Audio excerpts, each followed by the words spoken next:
Hey everyone, welcome to Indie Game Arcade, a podcast all about indie games. And this episode, we're doing things a little bit different. We've got two games that we're going to talk about, and those include Wild Bastards and Rogue Waters.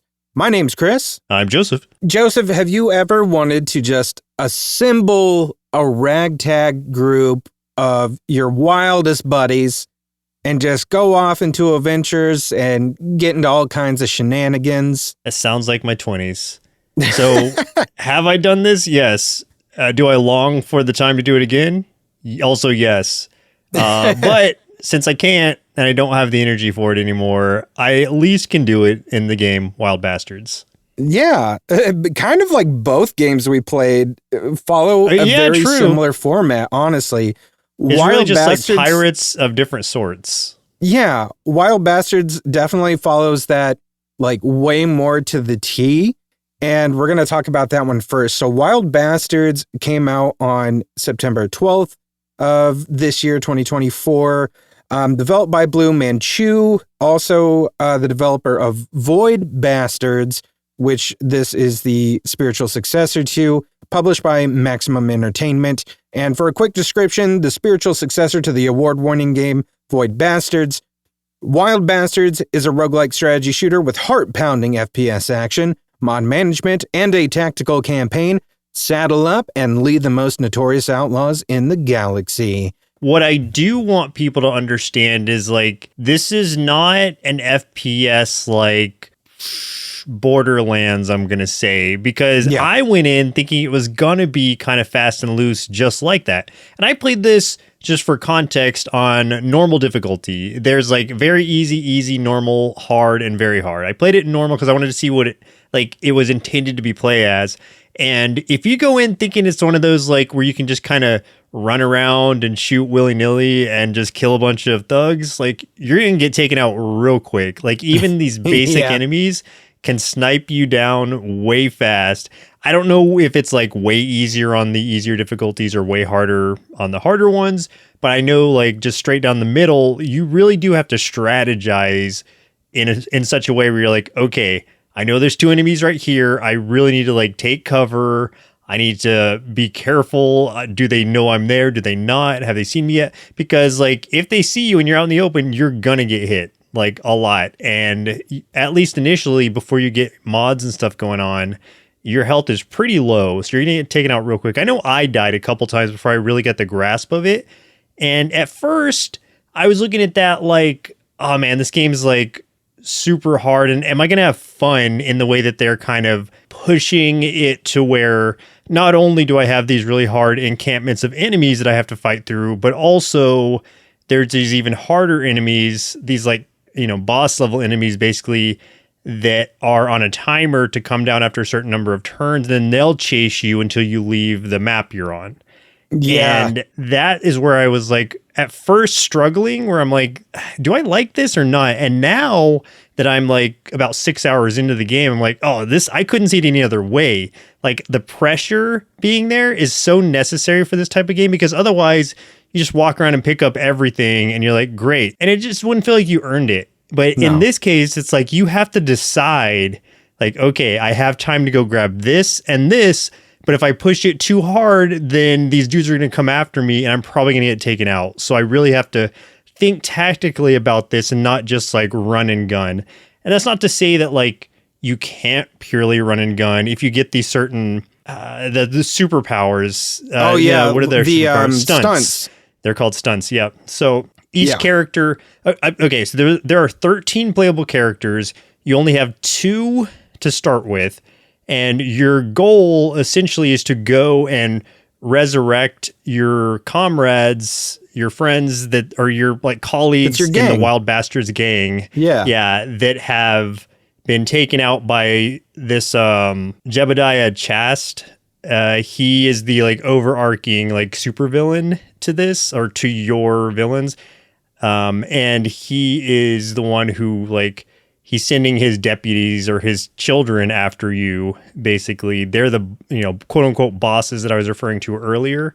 And they all have these stunts, is what I was getting at, that it's all very situational, right? So like Spider Rosa, one of the ones you start with, one of the characters, hers is to put out a decoy of herself that the enemies will all go after instead of her.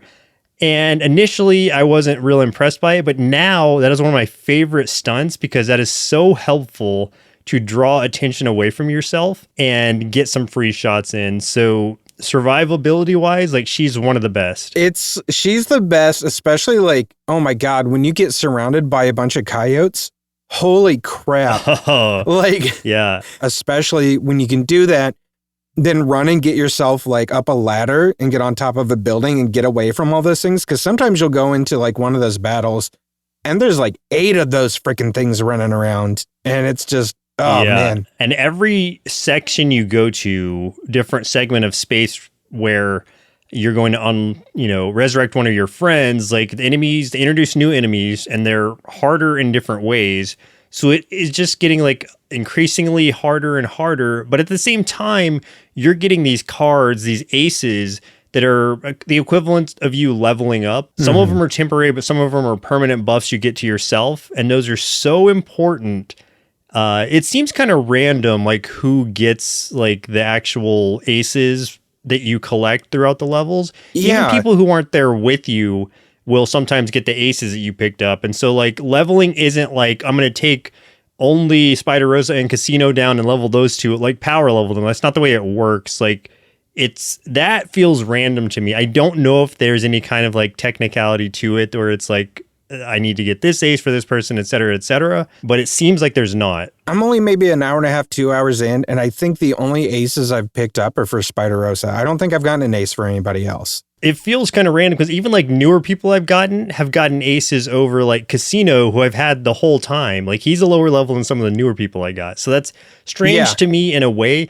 It doesn't matter ultimately because like, you know, you're kind of having to use everybody in different situations anyway. So you want them all to be kind of leveled up. I just don't understand like how it's distributing those aces to different people. It could be completely random. Yeah, I don't really understand the level up system either because in my game also, Casino is also the lowest level, but I don't know why because I feel like I've used him more than the other characters. So I'm not quite sure how that works or what's going on, or maybe I ended up putting some buffs on the others that I just didn't put on him, and I don't know. It's very part of it's very confusing to me. That part is confusing, but it's like even my highest level person is only level 4, and like I said, I'm 6 hours in, so it's not like levels are that fast or whatever. Anyway, so let's touch on the art style real quick. I saw that you had said like it kind of reminds you of Hellboy, of Mike Mignola's art, and I would agree with that, but almost like a more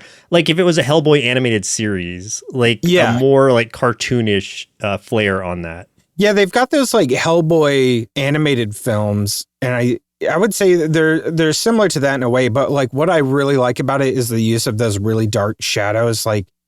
And what I say by that is like when they're drawn and stuff, they're drawing like the shadows onto the characters. So it's not necessarily characters moving through shadow. Like the shadow is a part of that character design. And I really, really like that art style. If you're familiar with Mike Mignola art or any of the Hellboy comics or BPRD, you know exactly what I'm talking about. That like those big blocks of just black that covers so much of a character. Like all these characters are very much drawn that way. That seems to be Blue Manchu's kind of thing, is they're very much, I saw in a clip I watched of Void Bastards because I wanted to see what that was about since I wasn't familiar with it. And it looks like they do a lot of the similar kind of thing there too, where they go for that very graphic novel kind of style. But the environment isn't necessarily the same thing. Like when you're physically moving around in a 3D space, I think we should probably talk about that too, is like the differences between like that like overhead space map and then you go down to like the planet and you are navigating the terrain map. Then you get into like a shootout with, you know, whoever you're going up against. And that is a 3D space that you can move around in. And those are like drawn differently than like the characters and stuff are. But it all still feels very cohesive and looks really good. Yeah, it's kind of like if you think about the backgrounds, they're like very simple, like polygonal backgrounds where it's just a lot of flat surfaces, very angular, kind of like Samurai Jack-ish in a way, I guess, if I'm really like stretching it. I would agree with that. The art style is very appealing, I guess, like is at least my take on it. I really enjoy this art style. Yeah. I had seen some reviews that like didn't care for the backgrounds being so simple, but I think it like really works for what you're trying to do. Like I wouldn't want it to be more complex because these enemies are hard enough to find in these backgrounds. Like I don't want it to be harder. I don't want there to be like a more difficult contrast there. So the enemies, the way that you do find them is like, I mean, either they'll find you and start shooting at you, or they'll have their random barks where you'll see like kind of surprise lines around them, like where they're speaking from, if they're looking for you, or even just like talking about you. You'll get a general area that they're in. It's not all the time, but it's enough to where you can at least get a general location of everybody who you're looking for, which I really like because I don't want to just like hunt down these enemies randomly on these some larger maps than others. None of them are like huge maps, but they're big enough and there's enough concealment to where like it would take a really long time to find somebody if they didn't have some kind of call out.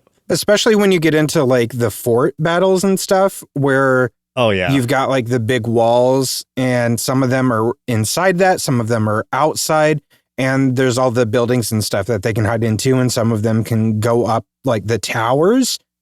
And because there's been like multiple times that I'll run past the tower that they're in, and I'm like, man, I can hear them. Where are they? And then I get shot, and I'm like, ah, crap. And I look up, and then I can see the lines flashing. He's like hiding in the corner of one of the towers. Yeah. Yeah. I mean, they also do duck and take cover, too. So you got to keep that in mind. Also want to say, too, that I think the voice acting is really good in this, too. Like, there's a lot of voice acting, way more than I expected there to be, because there is a lot of dialogue in this. And I really thought it was going to be all us as the player reading that dialogue, but a lot of it really is voice acted. I would say the majority of it. Agreed. I think that adds a lot to the style and the flair of the game, especially because a lot of the dialogue is really witty and really funny, and it adds so much to the flavor of this being a space western style game, because you get like that nuance in the voices and stuff, and sometimes even in a very sci-fi-ish way, leaning into the Western tropes. Like, you get the one guy, I can't remember his name, but he's basically a skeleton that's on fire. And he shoots flames from his finger. He just does finger guns and he shoots flames from it. But his voice is so gravelly and sounds like distorted, which seems like a very sci-fi thing. But the accent that he's got really makes it. And I just love every time he speaks, I'm like, oh my God, I love this character. My favorite character, at least so far that I've unlocked, is your character's name is Smokey, by the way. I thought it was either Smokey or Smoker. Yeah. Yeah. And he's a big fan of beans, which I love. He like loves how beans. Focused on cooking his beans is. Beans actually plays a very important role in this game, which is weirdly great. enough, because, and I don't know how I feel about it ultimately, but like there is like what is it? Like a system where you have your allies either like you or they don't like you. Like a relationship management system. Basically. Yeah, relationship management system, but it's like also a random one. Like they'll get mad at you for like no reason. It seems like there have been times where I thought like, okay, like he died when, he was in my little squad down there. So now I get why he doesn't like me. But there's other times where like we lived, everything went well, and he's still like, I don't like your face. And then like we're just enemies. It's like, what did I do?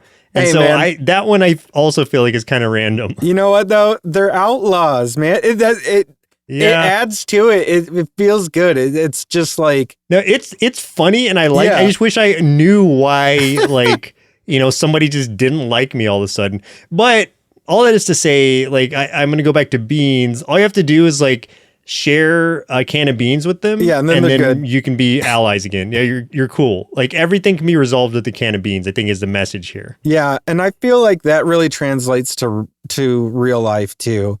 Because like if I was really mad at something, someone just really yucked up my day, And then I was really steamed about it. And then they just like came over and handed me like one of those big cans of like Bush's baked beans with the bacon in it. I'd be like, all right, man. Yeah. Okay. That's cool. We're good. Yeah. Let's go ahead and fire this up on the stove. We got this. Yeah.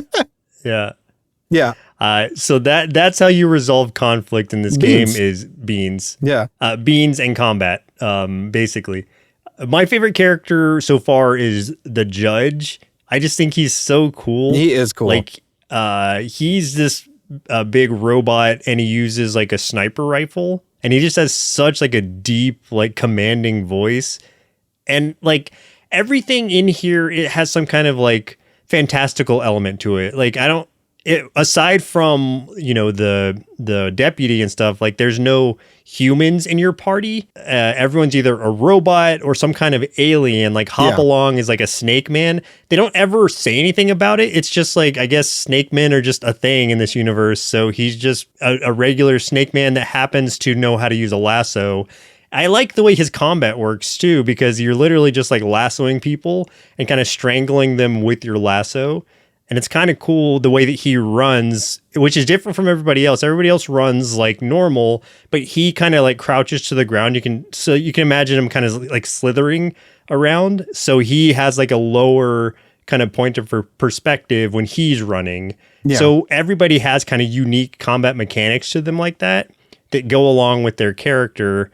And they're all very unique characters. Like the one I just unlocked, I don't remember his name, but he's like the explosives expert.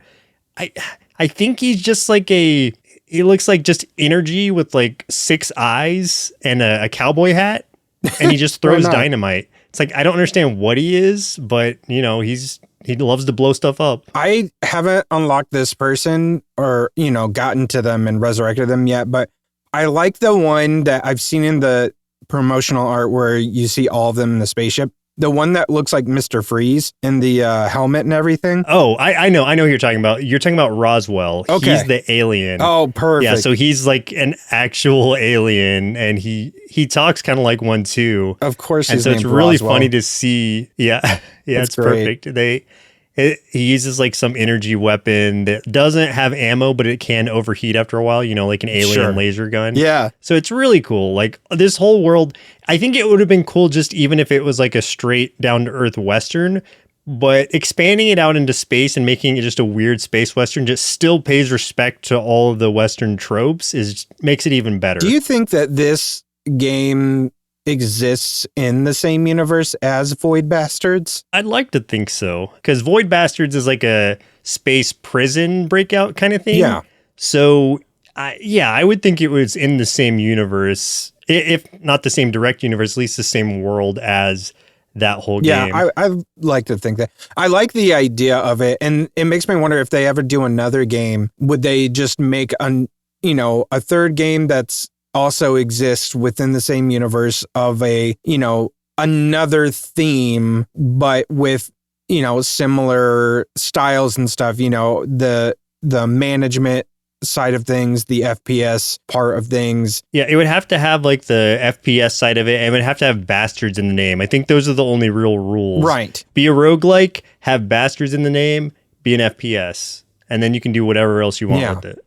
I bet there is some kind of, I haven't played through Void Bastards, but I bet there is some kind of like tie-in to this game to Void Bastards in Wild Bastards. There's probably like recurring characters. I bet so. Now I want to know, because now I want to know more of the lore of it, because I like these characters a lot. I really enjoy this game. It is difficult. Like even on normal mode, you can get just annihilated. I really like Smokey, but man, every time I use Smokey, I'm the one getting smoked. He's a character you really kind of have to play defensively with. Yes. And by that, I mean like hide a lot and just like come out, shoot. Really, it's like know where the enemy is, shoot your little fireballs into the corner near that and just let them burn from afar, because a direct fight, he's probably going to lose. Yeah, I think that's what's interesting about this is even the FPS part of this is still very tactical. Yeah, which I love. Yeah, there's a lot of places to hide. There are somewhat, like some of the enemies are basically traps, like barrels that are actually like hidden turret guns. Oh, I hate those things. Yeah. I know those are the worst. You got the snakes that come out, which I hate those snakes too. The snakes, yeah. Okay, I take it back. The snakes are the worst, not the barrels. Yeah, there's places to hide. There's places to try to get the high ground. There's different things around the map to get yourself like armor, while you're also running from coyotes, which will chase you, and all these guys shooting at you. So it's just, you have to be really, really thinking strategically and very fast. It's not the easiest game, but I really, really enjoy it and want to keep doing it really just to get all of the characters is my big goal. It's one of those that it will be challenging at first, and you might be a little dissuaded by it if you feel like it's going to stay that same difficulty. And it does, but you also get more powerful. Yeah. And you gain more knowledge of like the tactics needed to survive. In the gameplay session I just had, like literally right before we jumped on this call, I finally decided to try to take on the deputies as they were coming down because they were in my way, and I really wanted to get these beans that were behind them. So I was like, you know what? I'm just going to try to go right through, barrel through. I was able to beat the first one and then his sister, which is one that comes right after. And I didn't have to fight the older brother, who's the harder one. Luckily, I got to like beam away after I got those two out of the way. But it's like, it felt so good to be able to finally like take those on. Like that's how strong I've become. But that doesn't mean that I can't still be killed by some random coyotes if I'm not careful. Exactly. Even when you think you're powerful, it can humble you real quick. It can. But this is a roguelike, but not in the sense that like you're going all the way back to the beginning when you die. It's more campaign focused where you are still on this mission. The most it takes you back is to the beginning of the sector you're in. So all of your unlocks, so I guess it's a roguelite in that sense. Your unlocks with the characters and your levels and everything are persistent. You'll just lose your temporary buffs and the progress you've made in that system, which are relatively short. So even death is not like a huge setback. It's just kind of like annoying. And then you start back over from the start of that system there. Mm-hmm. So even when you die, it's not like a complete start over or anything. And I appreciate that there is a long through story to this thing, because a lot of rogues don't have a very long storyline. You know, usually when you and I are playing roguelikes and stuff, it's kind of like we rarely know much about the story, or it's just like the story is so inconsequential to the gameplay itself that maybe we don't even remember what it is. Like when we were talking about Dice Folk in episode 1. That we were just like, hey, do you remember what that was? But in this one, It's like all of the gameplay is really central to what this story is. And all of the interactions and stuff that occur in between each action that you take is really, really cool and just kind of adds to that. So it's just a completely developing ongoing story in every sense. Yeah, the dialogue really helps to make that story feel more consequential and concrete. So it's like, I feel like I'm actually doing something because these characters are talking about it, not just in text bubbles, but they're speaking to each other. There's banter and they're talking about their progress so far. And that really helps you stay engaged in the story versus detaching from it and just focusing on the gameplay. Right. Who would you recommend this game to? I mean, obviously, if you've played Void Bastards and you liked it, play this one.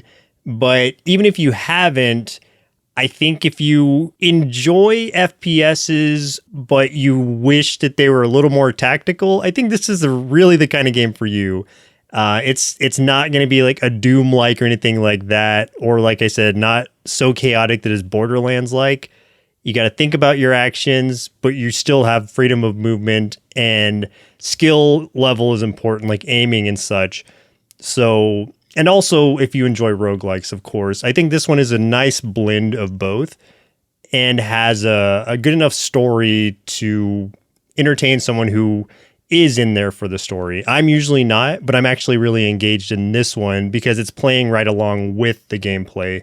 Not in contrast to it. Yeah, as someone that usually is attracted by the story and characters, sometimes even more than the gameplay, it's got its hooks on me. So it's one that I want to continue playing. So It's got something for everybody on this one, I think. What's nice too is because there are so many difficulty levels, there's like easy and very easy, and then there's hard, very hard. Like there's so many levels at which you can play this. So I feel like that's a very inviting aspect to this game for just about any level of gamer. Yeah, and I do know, I haven't experienced it yet because I'm not done with the main campaign, but I do know that there's some sort of stuff to do and challenge modes after the fact. So there is some sort of like things to do after the end game.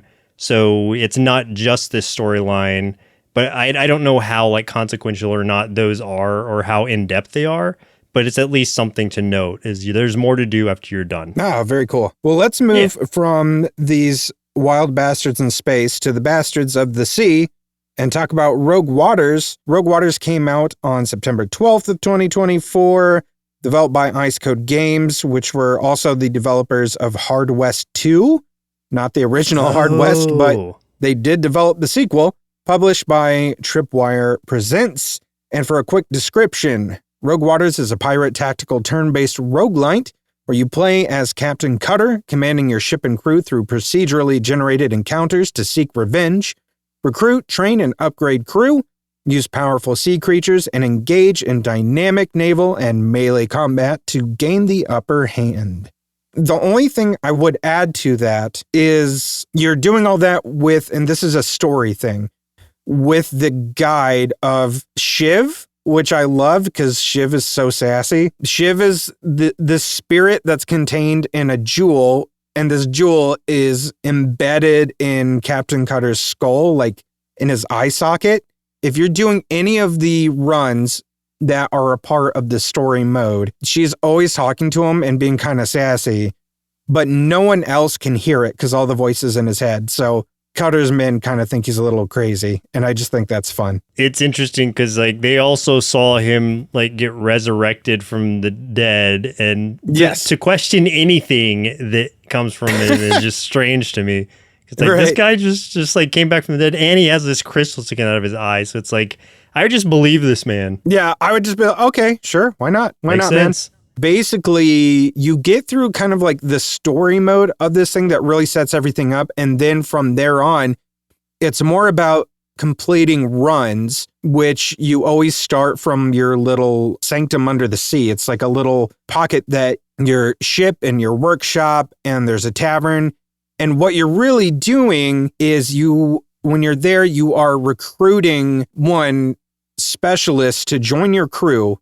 You have by default a couple like crewmen that will join you in your battles and everything, but you also need to recruit specialists. These specialists can level up. They can be given items and things like that to make them more powerful and more versatile in battle. So they will level up along with you as Cutter and doing the same for him. You can upgrade your ship, getting better cannons. You can upgrade your, what in my head is the relationship with sea monsters.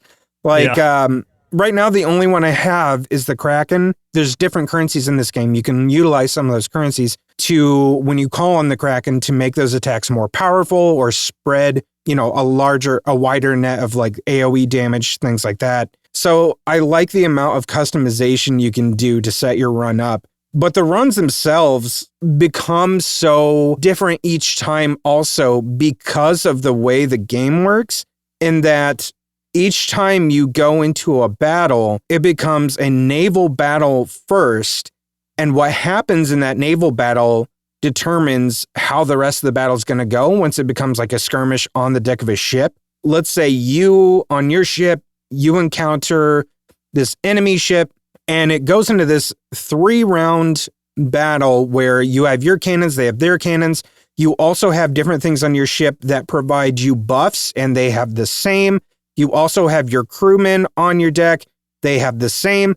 And you have to make the choices of, what am I going to attack with my cannons? And you can see what the other side is going to do, which is kind of nice. Like, it gives you that idea to plan strategically.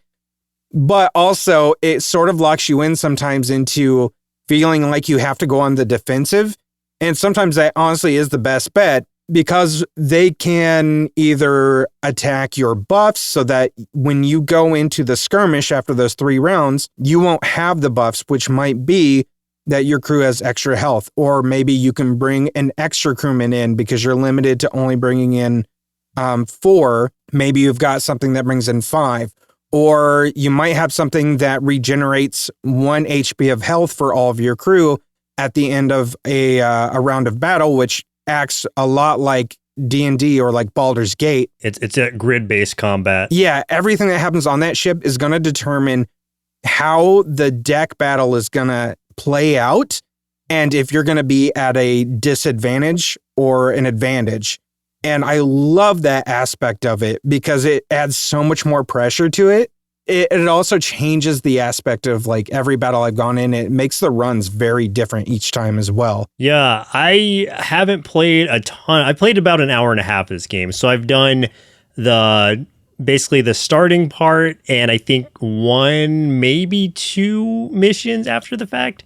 And yeah, like that's a really interesting portion of it. I'm hoping, and I bet that it does expand more as I level my ship up and whatnot, but or at least like equip it with better things. Because right now, like I feel like I always have to be on the defensive because they're always trying to take out like my buffs or my people, and I'm like, come on, man, just attack my guns. Like I don't want to have to like shoot your gun down. Let me do something interesting with it. So I'm sure, like I was saying, that as you expand more and get more things for your ship, like that will become more of a possibility.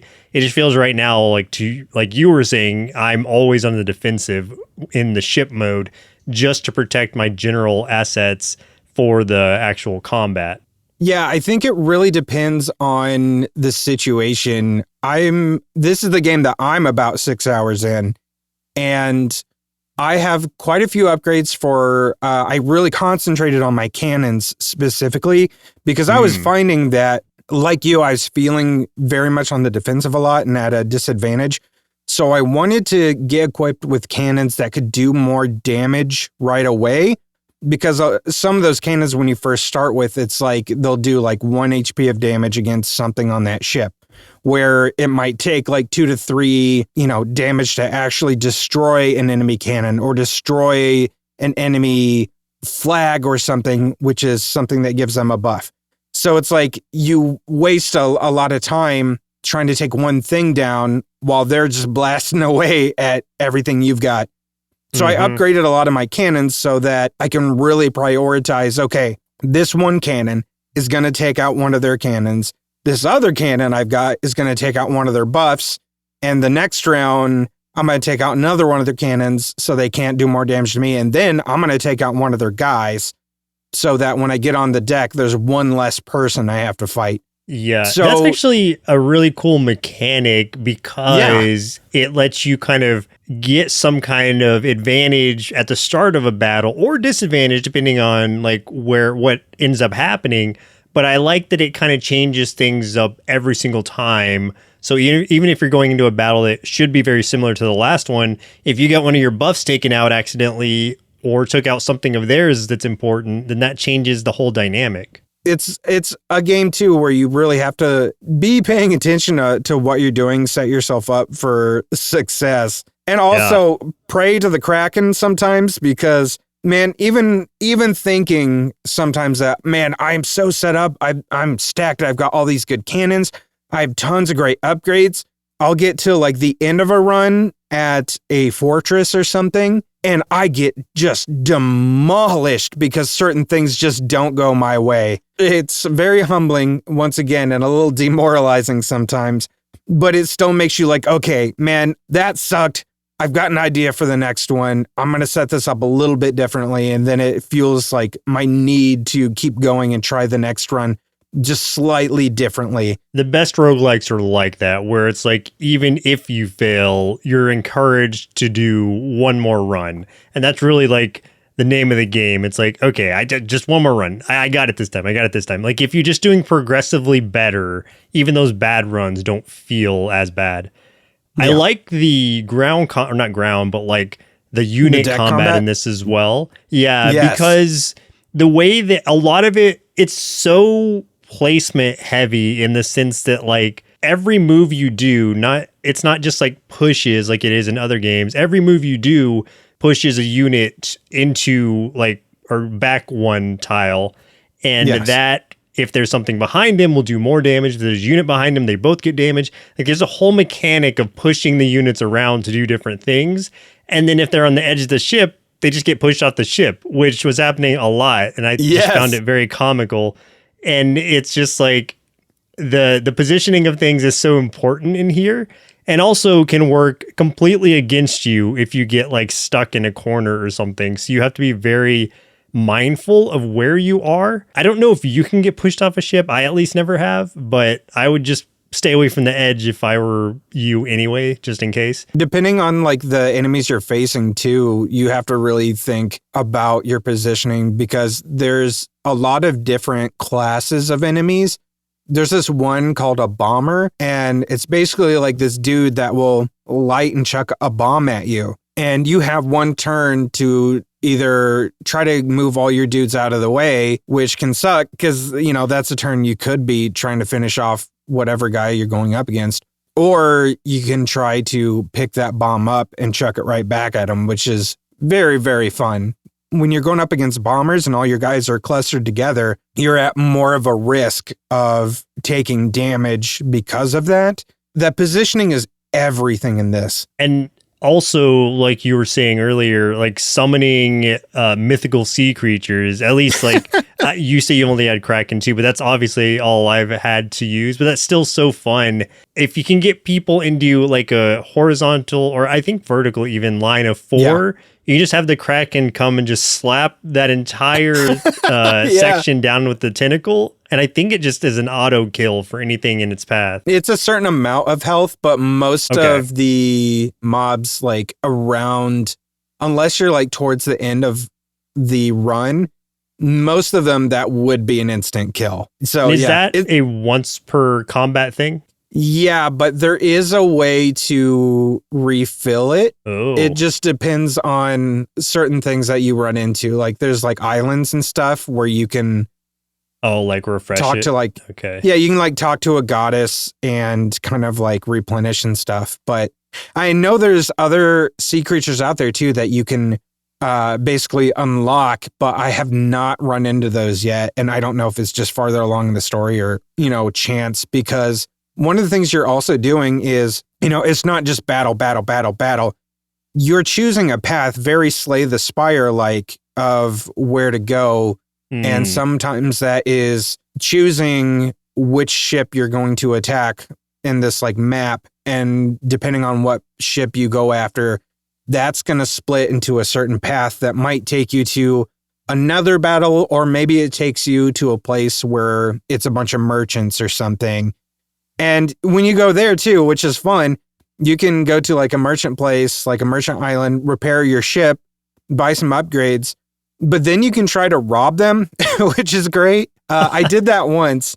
You automatically rob them, but it goes into an immediate like skirmish, and you are surrounded by tons and tons and tons of really tough to kill guards. You don't have to win. You just have to get one of your guys to escape, and that will end it. Oh. But there's a lot of dudes in between you and that escape route. And no matter what, even if you have Captain Cutter or something, and he's usually more powerful than all of your other specialists or crewmates or anything, and you could have gear on him, you can have all the buffs you want. If he gets surrounded by like, you know, 4 or 5 guys, he's gonna die. So yeah, it's interesting. But yeah, if you can get one guy there, you can escape. And one of the best parts is one thing that they added in this game to help with positioning, and it makes you feel so good, is on some tiles, you'll see a rope hanging down. Oh, I love that rope. Yeah, if you get to that rope, it gives you a really large area that you can suddenly move to. And you see your guy physically like jump up and swing across the map, and you can move so many places. It's great. The visuals in this game are just really very dynamic for what it is. Like for like a turn-based tactical combat, it always looks like your ships are moving, they're right next to each other. Even during the ship combat, that could just be like a back and forth thing. You're seeing your ship and the placement of it, and you're seeing the cannons fire. And so it's all the visuals are there, which I think is a really nice touch for something that could have been a throwaway, or they could have just been represented by tiles or something. Like they really went out of their way to make this a nice, like realistic 3D environment, reactive to what you're doing. When you get kills, some of those kills, they do like these short little cut scenes for some of those kills, especially like when you knock someone overboard. It'll do a quick cutscene and it shows your character, stab them with a sword and the person falls overboard like backwards. Yeah. And some of these get so violent and so bloody. There's like one that I got where I killed a guy and it showed my dude like tackle him and just start stabbing the crap out of him. And I was like, Jesus. And there's blood just spurting all over the place. But it's just those little things that make this game like so much more fun and so much more interesting. When you get those kills, when you swing across that rope, you feel so good. It's just these tiny little dopamine hits within the greater game that make you want to keep playing it. Yeah, it's a very intriguing game. It's one I'm definitely going to spend more time with. Like, I already know that. Even just the hour and a half I put into it, like, it definitely left me wanting more. And it's like the first pirate game that you've really gotten into. So congratulations. Usually, I think what really kind of turned me off of pirate games for a while was Sea of Thieves. Like, that, Yeah. The idea of that one's intriguing, but it just felt so boring in execution to me. But this one, it's like, oh, this is like challenging and gritty, and it's like fun. This feels like a pirate game to me. All the different things you can do, and how, like you said, you were like robbing that town and all those guards were surrounding you. Like, that's cool. I like being able to make those decisions and pay the consequences for it if I'm not careful. Like, that's what like a pirate game should be. So I think this one is a really nice blend of what I wish Sea of Thieves was more of. This one, I think, has, I want to say 3 or 4 difficulty settings. As I said at the very beginning when we first started talking about this, you're earning different currencies in this game to upgrade certain things, whether it is to upgrade parts of your ship, to upgrade things about the sea monsters, get crew members, specialists, and upgrade them. The harder the difficulty setting, the more you earn for winning battles, for winning runs, things like that. So I love the incentive that they put for everything. They're very, very, very much thinking about what are going to be the things that make people feel like what they did was worth it. And also, like, if you die during a run, like any rogue that's really good, you keep that currency. Like, you still earned that currency and you use that to still be able to upgrade things so you can come back and you try again. When you go back, though, you have a choice of choosing 3 different runs that you can start at any time. One of those, if you haven't beaten the game, is still part of the story. The other 2 are just runs, and it will tell you how hard that run is and what the length of that run is, whether it's like short, medium, it's a long one, whatever. There's just so much about this game that I think is just so incredibly smart. 2 questions. 1, can you save mid-run and like continue it later? Yes. Okay, perfect. I love that. 2, who would you recommend this game to? 1, if you love pirates, play this game. It's great. Even if you don't, like me, you still might like this game. Anyone that really loves a good tactics-based combat game, I think this is a game that you would like. It even has, I would even recommend this for people that really liked Baldur's Gate 3. I think because there are some, albeit small, there are some similarities to it in just some of the look and some of the feel as far as that stuff goes. I think you'll find something there. If you are missing Baldur's Gate 3, you've done everything you can. You're like, I can't return to that and lose more time to that. I think you should give this game a shot. I'm really enjoying it, and I can't wait to continue it. There's one other game you and I both have been playing over the last week. I've been playing a lot, but I know which one you're talking about. We're not going to go nearly in depth as we did with these other two, but that's Victory Heat Rally, which is a racing game, and it's really cool, man. I think what draws me into it initially, at least, is the aesthetics of it. Like, I love the whole like anime style look to it. It has a very anime feel, but it's all pixel art. The best way I can describe the feeling of playing this game, and I don't want to necessarily say that this is how you will feel playing the game, it evoked two things for me. I don't like sports games much, and I really don't like racing games much. The only racing game I really typically have fun with is Mario Kart. That's about it, man. And some of you will roll your eyes and be like, man, that's not much of a racing game. That's where I am. That's the extent of my racing game repertoire.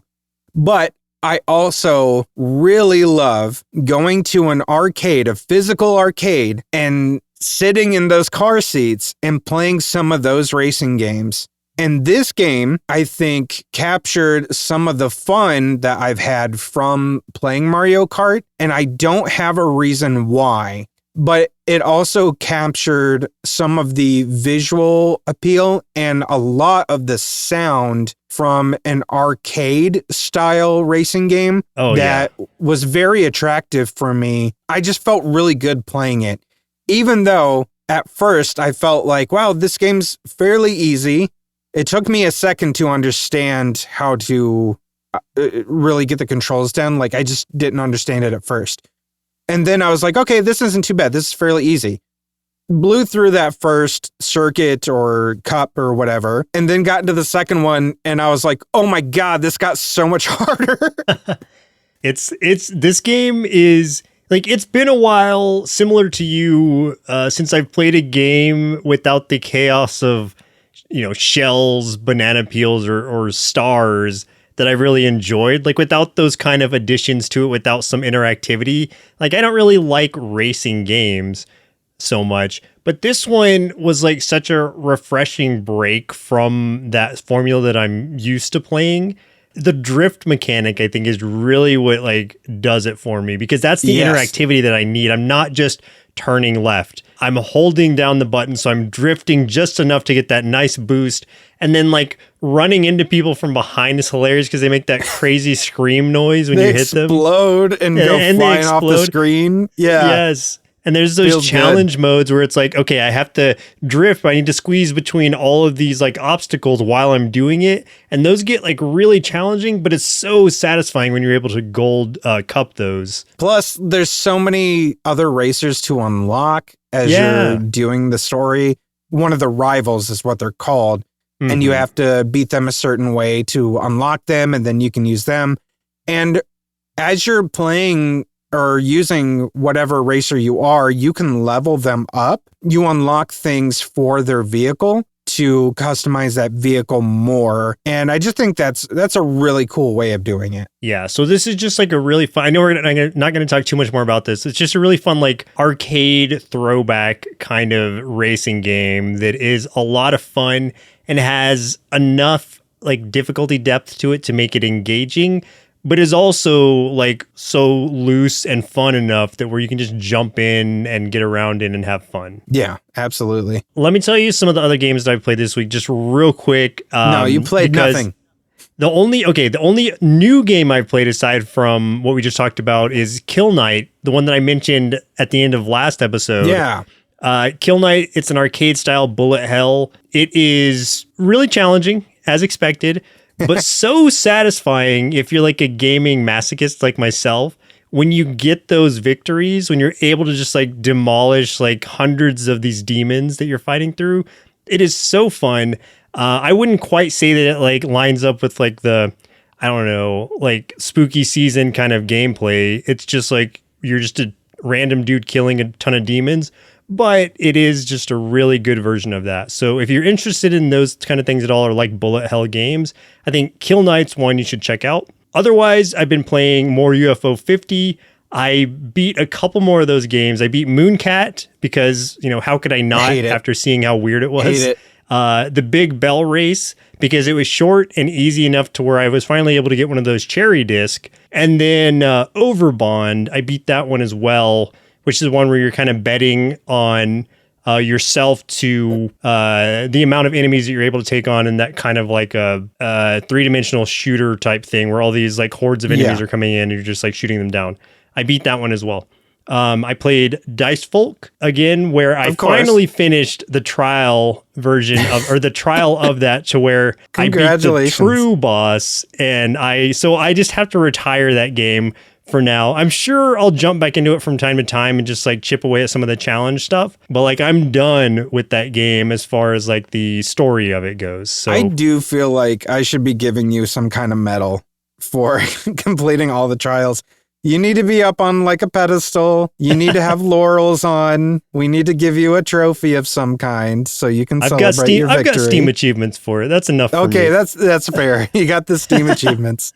I also Shogun Showdown, same deal. I got to the last, I'm on day 7, which is the final day, final like time to beat the Shogun. I beat him, and then there is a final boss after that on day 7, and I was not able to beat him on my first try. So, but I think I understand him enough to where like if I get to him again, I can take him out, and then that will also complete Shogun Showdown for me.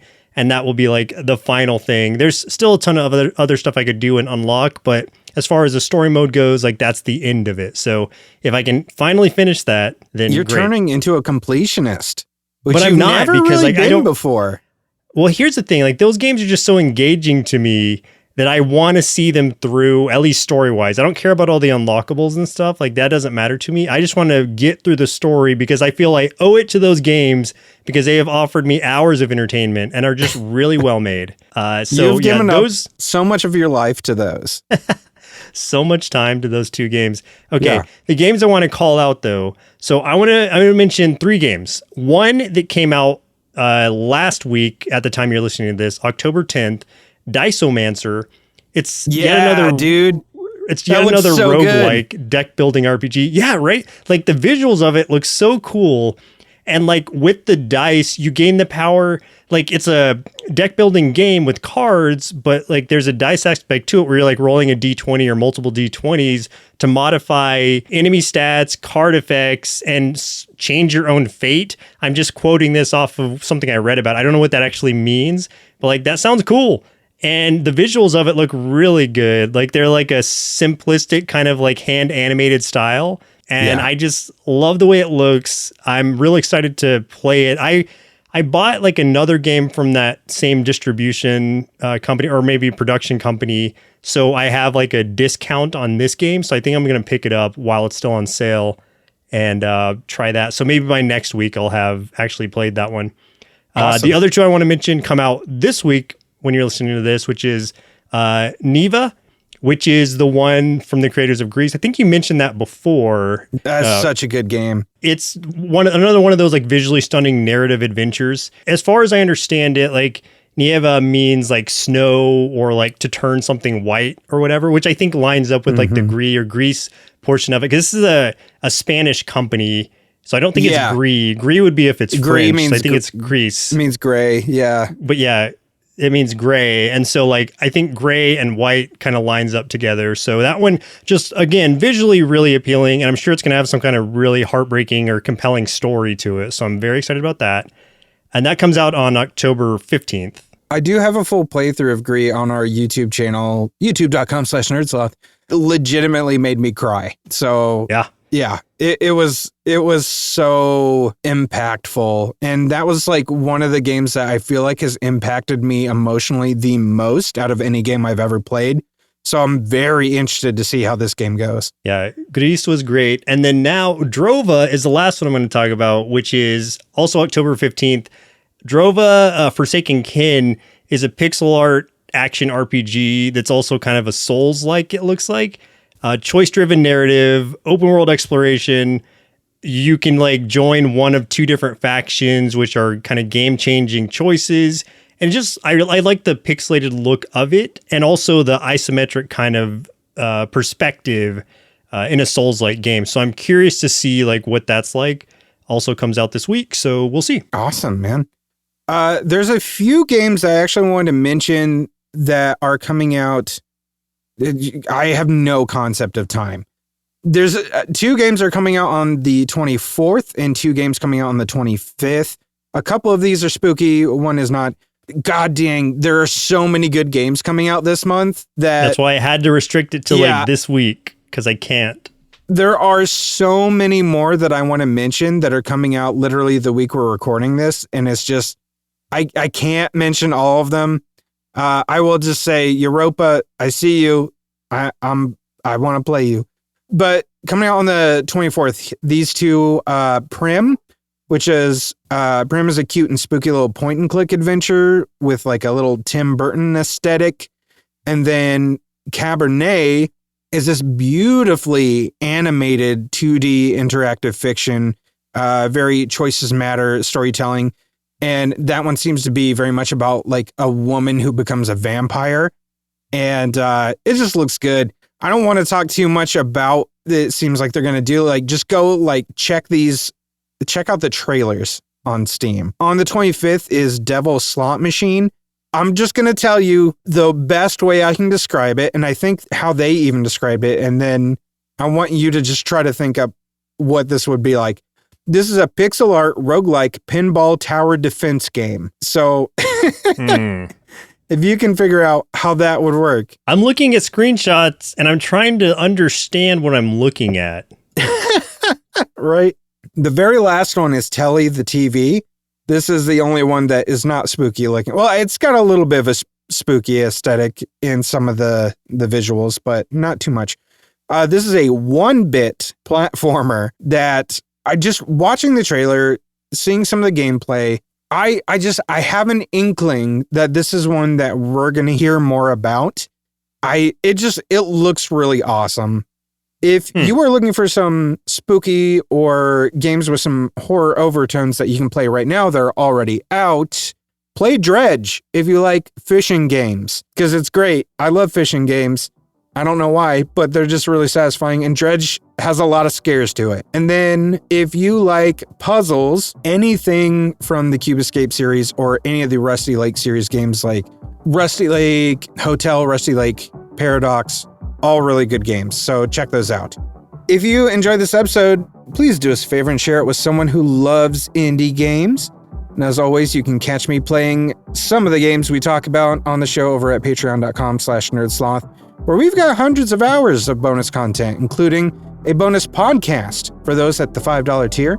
And that is game over for us. My name's Chris. I'm Joseph. And we'll continue on the next episode. Indie Game Arcade is recorded and produced by Sloth Creative. If you're looking for more gaming content, head over to youtube.com/nerdsloth. For additional podcasts, go to nerdsloth.com. If you'd like to support the show, there are multiple tiers available at patreon.com/nerdsloth, with hundreds of hours of bonus content from everything we do at Nerdsloth Creative, including bonus gameplay videos of the games we talk about on the show. The theme music for the show is Retro Game Tapes by Audio Line. If you'd like to get in touch with us, or if you're an indie game developer and would like us to consider reviewing your game, send us an email to podcasts@nerdsloth.com with the subject line Indie Game Arcade.